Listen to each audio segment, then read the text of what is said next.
Hello, I've just finished putting in this tire sealant into my inflatable dinghy, which was going down on one bladder over 2 days completely.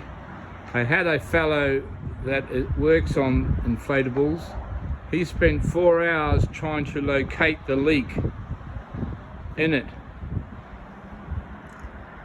We spent overall 8 hours of soapy warm water and everything trying to find the leak. We couldn't find it.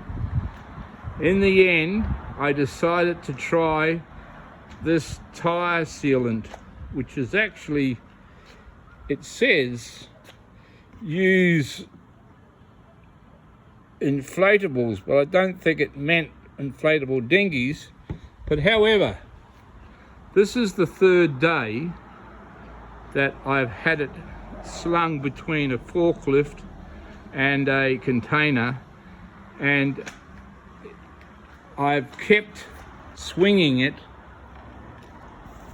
around and around, as I'll show you, and that's rotating the liquid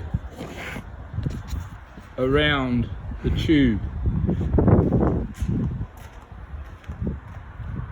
Just keep rolling it around like this, constantly with the liquid inside, back and forward.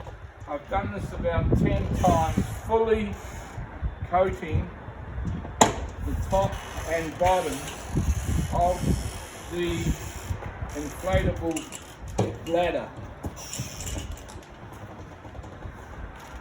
And believe it or not, it has fixed it. So it just goes to show that it works. Before it was worthless, now it's worth something. Thank you for watching.